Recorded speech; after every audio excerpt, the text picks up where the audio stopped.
حضرات، یہ مہینہ شعبان المعظم ہے اور اس مہینے کی بہت ساری فضیلتیں پیارے آقا علیہ الصلاۃ والسلام نے بیان فرمائی ہیں۔ اس مہینے کا ایک جو اہم کام ہے وہ ہے رمضان شریف کی تیاری کرنا۔ مسلمان اس مہینے میں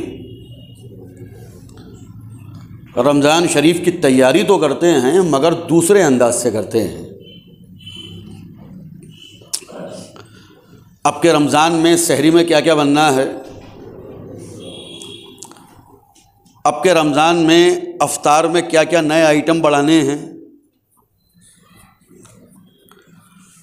اس طرح کی تیاریوں کا اس مہینے میں خیال آتا ہے۔ لیکن یہ مہینہ یہ والی تیاری کرنے کا نہیں ہے، بلکہ یہ مہینہ جسے ہم شعبان کہتے ہیں، اس کام کے لیے ہے کہ ہم اس مہینے میں عبادتوں میں اضافہ کر دیں تاکہ رمضان مبارک جو مکمل عبادت کا مہینہ ہے، تو جب ہم مکمل عبادت شروع کریں کہ دن میں روزہ رکھنا ہے، رات کو تراویح پڑھنی ہے، کہ اچانک یہ عبادت بڑھ جانے سے ہمیں پریشانی نہ ہو، بلکہ تھوڑا پہلے سے جب اس مہینے میں ہم عبادتوں میں اضافہ کر لیں گے تو جب مکمل عبادت کا مہینہ آئے گا تو ہمیں دشواری اور دقت نہیں ہوگی۔ تو یہ والی تیاری کرنے کا یہ مہینہ ہے۔ چنانچہ پیارے آقا علیہ الصلاۃ والسلام اس ماہ مبارکہ میں کثرت سے روزہ رکھا کرتے تھے۔ عام طور پر مسلمان 15ویں شعبان کا روزہ رکھتے ہیں، 14 شعبان کا دن گزار کر جو رات آتی ہے وہ شب برأت ہے، اور شب برأت کے بعد جو اگلا دن نکلتا ہے وہ 15 شعبان کا ہوتا ہے، وہ تاریخ 15 شعبان ہوتی ہے۔ تو ہمارے یہاں 15 شعبان کا روزہ رکھا جاتا ہے۔ لیکن پیارے آقا علیہ الصلاۃ والسلام اس ماہ مبارکہ میں اتنے روزے رکھا کرتے تھے، اتنے روزے رکھا کرتے تھے کہ کبھی کبھی پورے مہینے روزہ رکھا کرتے تھے۔ سیدتنا ام المومنین حضرت ام سلمہ رضی اللہ تعالی عنہا ارشاد فرماتی ہیں کہ میں نے 2 مہینے ایسے دیکھے کہ جس میں پیارے آقا علیہ الصلاۃ والسلام دونوں مہینے لگاتار روزہ رکھا کرتے تھے۔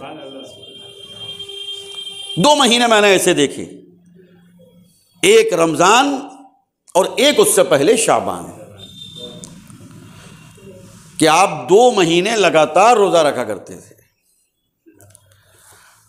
سیدتنا ام المومنین حضرت عائشہ صدیقہ طیبہ طاہرہ رضی اللہ تعالی عنہا ارشاد فرماتی ہیں کہ پیارے آقا علیہ الصلاۃ والسلام شعبان شریف آتا تھا تو روزہ رکھنا شروع فرما دیا کرتے تھے، اور ایسا لگتا تھا کہ روزہ رکھتے ہی چلے جائیں گے، روکیں گے ہی نہیں، کوئی روزہ چھوڑیں گے ہی نہیں، لگاتار روزہ رکھا کرتے تھے۔ تو یہ آقا و مولا علیہ الصلاۃ والسلام کا طریقہ تھا کہ آپ ماہ شعبان المعظم میں پورے مہینے روزہ رکھا کرتے تھے، اور پھر رمضان شریف آ جاتا تھا تو پورے مہینے روزے۔ اور اس ماہ مبارکہ کی جو 15ویں شب ہے جسے شب برأت کہتے ہیں، اس کی فضیلتوں کا تو کیا کہنا، اس کی برکتوں کا تو کیا بیان کرنا۔ انشاءاللہ ہر سال کی طرح اس سال بھی شب برأت کے موقع پر محلہ نئی بستی میں مرکز اہل سنت جامعہ قدیریہ کا سالانہ اجلاس ہوگا محفل میلاد پاک کے عنوان سے، کہ جو تقریباً اگر میں بھول نہیں رہا ہوں تو 57-58 سال سے ہوتا ہے۔ آپ شب برأت میں آئیے گا نئی بستی میں، جلسہ شب برأت محفل میلاد پاک میں آئیے گا، تو میں انشاءاللہ 12 بجے کے آس پاس خطاب کروں گا اور آپ کو بتاؤں گا کہ اس رات میں آپ کو کرنا کیا ہے، تو پھر آپ کیجئے گا، بڑی برکتوں والی رات ہے۔ لیکن ایک کام جو آپ کو ابھی بتا دینا ضروری ہے، کیونکہ اس رات میں بتایا جائے گا تو پھر پتہ نہیں موقع ملے کہ نہ ملے، اس لیے ابھی بتا دینا ضروری ہے کہ 15ویں شب میں، شب برأت میں قبرستان جانا یہ بھی پیارے نبی صلی اللہ علیہ وسلم کی سنت ہے۔ آپ نے دیکھا ہوگا سنی مسلمانوں کا مزاج بھی ہے کہ شب برأت میں قبرستان جاتے ہیں، ایصال ثواب کرتے ہیں، فاتحہ خوانی کرتے ہیں۔ ظاہر سی بات ہے قبرستان میں جا کر ایصال ثواب ہی تو ہوتا ہے۔ تو پیارے آقا علیہ الصلوۃ والسلام اس رات میں شب برأت میں قبرستان تشریف لے جایا کرتے تھے۔ سیدتنا ام المومنین حضرت عائشہ صدیقہ طیبہ طاہرہ رضی اللہ تعالی عنہا ارشاد فرماتی ہیں کہ میں نے ایک رات پیارے آقا علیہ الصلوۃ والسلام کو اپنے حجرے میں نہیں دیکھا تو میں تلاش کرنے نکلی کہاں ہیں، تو آمنے سامنے کی بات ہے، پیارے آقا علیہ الصلوۃ والسلام کا حجرہ پاک تھا، سامنے قبرستان ہے۔ تو حضرت عائشہ صدیقہ جب تلاش کرتے کرتے وہاں پہنچی تو کیا دیکھا کہ پیارے آقا علیہ الصلوۃ والسلام اللہ کے ذکر میں مصروف ہیں۔ اب ظاہر سی بات ہے کہ اگر صرف اللہ کا ذکر کرنا مقصود ہوتا تو برابر میں مسجد بھی تو تھی۔ بھئی پیارے آقا علیہ الصلوۃ والسلام کا حجرہ پاک تھا، بالکل برابر میں مسجد تھی، تو اگر صرف ذکر کرنا مقصود ہوتا، قرآن کریم پڑھنا مقصود ہوتا یا اور کوئی وظیفہ کرنا مقصود ہوتا تو اپنے حجرے میں بھی کر سکتے تھے، برابر میں مسجد ہے وہاں بھی کر سکتے تھے، مگر گھر میں نہیں فرمایا، مسجد میں نہیں فرمایا، باہر صحن میں نکل کر نہیں فرمایا، کہاں؟ قبرستان، جنت البقیع شریف تشریف لے گئے۔ کیا پتا چلا کہ اس رات جو آپ ذکر فرما رہے تھے وہ ایصال ثواب کے عنوان سے تھا۔ اسی لیے ہم سنی مسلمان اس رات میں اپنے مردوں کے نام خصوصیت کے ساتھ ایصال ثواب کرتے ہیں اور ایصال ثواب کرنے کے لیے قبرستان جاتے ہیں۔ لیکن جو ہمارے یہاں چلن ہے، جو مزاج بن گیا ہے کہ اس رات میں ایک ایک موٹر سائیکل پر 4 لوگ شور مچاتے ہوئے، ہنگامہ کرتے ہوئے، کبھی ادھر زیارت شاہ بلاکی صاحب، کبھی کٹ گھر۔ حافظ صاحب جانا تو بہانہ ہوتا ہے، ریل کی پٹریاں گننے جاتے ہیں، پورا پل بھرا ہوا ہوتا ہے۔ یہ رات ٹرین کے ڈبے گننے کی نہیں ہے کہ پل پہ کھڑے ہو گئے ڈبے گننا ہے، ہاں بھائی اس میں کتنے ہیں دیکھو۔ یہ رات ٹرین کے ڈبے گننے کی نہیں ہے، ریل کی پٹریاں گننے کی نہیں ہے، تفریح کرنے کی نہیں ہے یہ رات، بلکہ یہ رات عبادت کی رات ہے۔ اپنے مردوں کے نام قبرستان جا کر فاتحہ خوانی کرنے کی رات ہے۔ آپ بالکل جائیے، آپ حافظ صاحب کی درگاہ پر جائیے، آپ شاہ مکمل صاحب میں جائیے، آپ شاہ بلاکی صاحب میں جائیے، آپ نیم والی زیارت پر جائیے، آپ حضور مجدد مراد آبادی کے آستانے پر آئیے فاتحہ کرنے کے لیے۔ مقصد بھی فاتحہ کرنا ہو اور آنے جانے کا انداز بھی فاتحہ کے لیے آنا جانا ہو، ریس لگانا نہیں۔ چلو بھائی اب شاہ بلاکی صاحب تک کٹ گھر پہلے کون پہنچے گا، لگاؤ ریس۔ ریس لگانے کی رات نہیں ہے یہ شور مچانے کی رات نہیں ہے، یہ اللہ تبارک و تعالیٰ کا ذکر کرنے کی رات ہے، اپنے مردوں کو یاد کر کے ان کی فاتحہ خوانی کرنے کی رات ہے۔ لہذا آپ اس رات میں قبرستان جائیں، فاتحہ خوانی کریں، ایصال ثواب کریں۔ اس رات میں اللہ تبارک و تعالیٰ آپ کو توفیق دے تو حلوہ بنائیے، حلوے پر فاتحہ کیجیے۔ کیوں؟ اس لیے کہ یہ مہینہ پیارے نبی کا پسندیدہ مہینہ ہے۔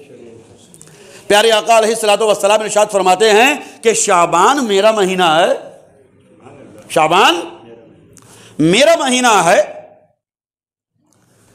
یا رسول اللہ سارے مہینے آپ ہی کی تو ہیں، سارے مہینے آپ ہی نے عطا فرمائے ہیں، مگر پیارے آقا علیہ الصلوۃ والسلام کو شعبان سے اتنا پیار تھا کیونکہ معلوم ہے کہ رمضان سے تو سبھی پیار کرتے ہیں، رمضان تو مین عبادت کا مہینہ ہے، سبھی لگ جاتے ہیں، مگر شعبان المعظم کی عظمتوں کو اجاگر فرمانے کے لیے پیارے آقا علیہ الصلوۃ والسلام نے اسپیشلی طور پر فرمایا کہ شعبان یہ میرا مہینہ ہے. تو آپ کو شعبان سے پیار، اور اس میں بھی خصوصیت کے ساتھ 15ویں شب برأت سے پیار. تو ظاہر سی بات ہے کہ اس رات میں بھئی کچھ نہ کچھ تو کھانا پینا ہے، فاتحہ بھی کرنی ہے. تو جب فاتحہ کی جائے تو فاتحہ بھی ایسی چیز پر کی جائے کہ جو پیارے آقا علیہ الصلوۃ والسلام کو پسند ہے. ایسی چیز پہ پکا کر فاتحہ کی جائے اس رات میں کہ جو چیز پیارے آقا علیہ الصلوۃ والسلام کھانے میں پسند فرماتے تھے. اور حلوہ یہ پیارے آقا علیہ الصلوۃ والسلام کو پسند ہے. چنانچہ سیدتنا ام المومنین حضرت عائشہ صدیقہ طیبہ طاہرہ رضی اللہ تعالیٰ عنہ ارشاد فرماتی ہیں کان النبی صلی اللہ علیہ وسلم یحب الحلواء والعسل. پیارے آقا علیہ الصلوۃ والسلام حلوے کو اور شہد کو پسند فرماتے تھے. حلوے کو اور شہد کو پسند فرماتے تھے. حضور مجدد مراد آبادی فرماتے ہیں ایک صاحب کہنے لگے میاں حلوہ تو میٹھی چیز کو کہتے ہیں، حلوہ اس میں اس کی کیا بات ہے، یہ جو ہمارے یہاں پکتا ہے حلوہ تو ہر میٹھی چیز کو کہتے ہیں. حضور مجدد مراد آبادی نے فرمایا کہ نمک تو ہمارے یہاں بھی نہ پڑتا حلوے میں، ہمارے یہاں بھی ہلدی یا لال مرچیں نہ پڑتی ہیں حلوے میں، ہمارے یہاں بھی میٹھا ہی پکتا ہے حلوہ. تو حلوہ تو میٹھا ہی ہوتا ہے نا. یہ کسی کا پکتا ہو مرچوں والوں تو بتاؤ بھائی، نہیں پکتا نا، میٹھا ہی پکتا ہے نا، شکر والا ہی بنتا ہے نا. اور پیارے آقا علیہ الصلوۃ والسلام کو حلوہ پسند تھا. میں کہوں کہیں سے ثابت نہیں ہے حلوہ، کہیں سے ثابت نہیں ہے، مان لو ایک منٹ کو، مگر پیارے نبی کو تو پسند ہے. یہ تو پکی بات ہے نا کہ پیارے نبی کو پسند ہے. ارے جو پیارے نبی کو پسند ہے اس کو پکانے کے لیے بھی تمہیں دلیل کی ضرورت ہے. جو چیز میرے آقا کو پسند ہے اس کو بنانے کے لیے بھی تمہیں ثبوت چاہیے. ایسے ہوتے ہیں عاشق، ایسے ہوتے ہیں امتی؟ نہیں. ارے جو آقا کو پسند ہے وہ ہمیں پسند ہے. اللہ تعالیٰ توفیق دے، روزانہ بناؤ، صبح شام بناؤ. لیکن کیونکہ محبوب رات ہے، پسندیدہ رات ہے، تو اس رات میں اور فاتحہ بھی کرنی ہے، نظر و نیاز بھی کرنی ہے، اصالہ ثواب بھی کرنا ہے. تو اس چیز پر کرو کہ جو پیارے آقا علیہ الصلوۃ والسلام کو پسند ہے. تو اس رات میں قبرستان بھی جائیں، اصالہ ثواب کریں، فاتحہ خوانی کریں، اور اس رات میں زیادہ سے زیادہ عبادت کریں. اس مہینے میں زیادہ سے زیادہ روزہ رکھنے کی کوشش کریں. خالی 15ویں کا نہیں، سارا زور 15ویں پر ہو گیا، سارا دار و مدار 15 شعبان کے روزے پر ہے. نہیں، پیارے آقا علیہ الصلوۃ والسلام اس مہینے میں کثرت کے ساتھ روزہ رکھا کرتے تھے. لہذا یہ ماہ مبارکہ بڑی برکتوں والا ہے. اس میں زیادہ سے زیادہ صدقہ و خیرات کریں، زیادہ سے زیادہ اصالہ ثواب کریں، زیادہ سے زیادہ عبادت کریں. اللہ تبارک و تعالی ہم سب کو اس ماہ مبارکہ کی برکتیں حاصل کرنے کی توفیق عطا فرمائے.